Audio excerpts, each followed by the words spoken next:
నా పేరు తిరిశాస్త్రి. నేను ఉల్లిపాయ కథ చెప్తాను, అందరూ వినండి.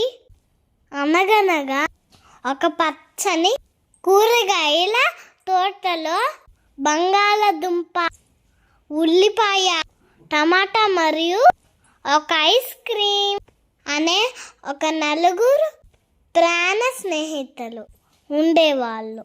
వీరెప్పుడు కలిసే ఉండేవారు, కలిసి ఆడుకునేవారు. ఒకరోజు ఎండలు మండిపోతున్న వేళలో వీళ్ళందరూ కలిసి సరదాగా ఒక యాత్రకు వెళ్ళారనుకున్నారు. దారిలో వాళ్ళు సంతోషంగా పాటలు పాడుకుంటూ వెళ్తుండగా ఒక్కసారిగా ఎండ పెరిగిపోయింది. ఐస్ క్రీమ్ ఆ వేడిని తట్టుకోలేకపోయింది. మిగిలిన ముగ్గురు స్నేహితులు నీడను ఇచ్చిన ప్రయోజనం లేకపోయింది. కొద్దిసేపటికి ఐస్ క్రీమ్ కరిగిపోయింది. బంగాళదుంప, టమోటా, ఉల్లిపాయ గుండెలు పగిలేలాగా ఏడ్చారు. నువ్వు లేని యాత్ర మాకొద్దు అని అనుకుంటూనే భారంగా అడుగులేశారు.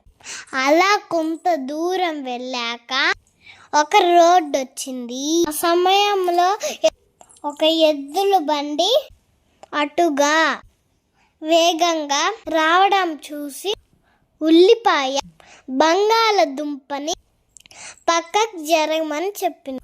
బంగాళదుంప తన బలం మీద నమ్మకంతో, నేను గట్టివాడిని, ఆ బండి చక్రం నన్నేమి చేయలేదు అని మొండిగా అక్కడే ఉండిపోయింది.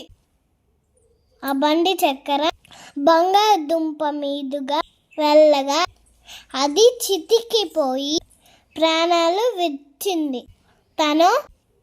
తన రెండో స్నేహితులు కూడా పోవడంతో టమాటా, ఉల్లిపాయల దుఃఖానికి అంత లేకుండా పోయింది. వారిద్దరూ వెళ్తుండగా పార్క్కి చేరుకున్నారు. అక్కడ పిల్లలు ఆడుకుంటున్నారు. తన అందాన్ని చూసి ఎవరైనా మెచ్చుకుంటారా ఏమో అని మురిసిపోతుండగా ఒక అబ్బాయి ఒక బంతి కోసం వెనక్కి చూడకుండా పరిగెత్తుకుంటూ వచ్చి తెలియక టమోటాని తొక్కేశారు.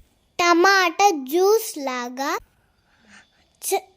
అయిపోయింది, చనిపోయింది. ఇప్పుడు ఉల్లిపాయ ఒక్కటే మిగిలింది. దానికేమీ దూచలేదు.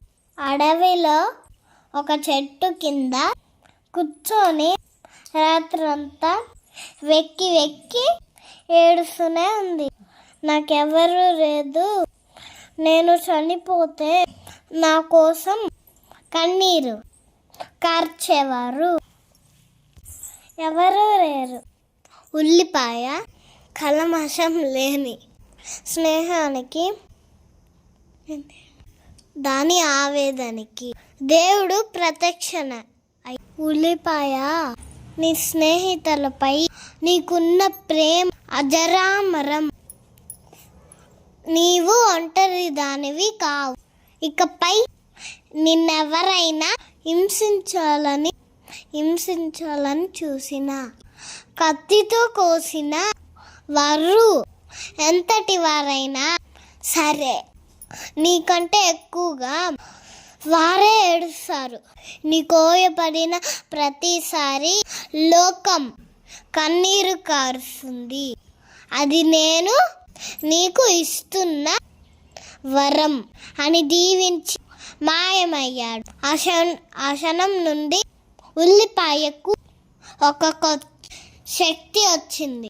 అందుకే ఇప్పటికీ మనం కిచెన్లో ఉల్లిపాయను కోస్తుంటే మనకు తెలియకుండానే కళ్ళల్లో నీళ్లు తిరుగుతాయి. అది కేవలం ఉల్లిపాయ ఘాటు కాదు, తన స్నేహితులకు కోల్పోయిన ఉల్లిపాయకు లోకం ఇస్తున్న గౌరవం. Thank you. బాయ్.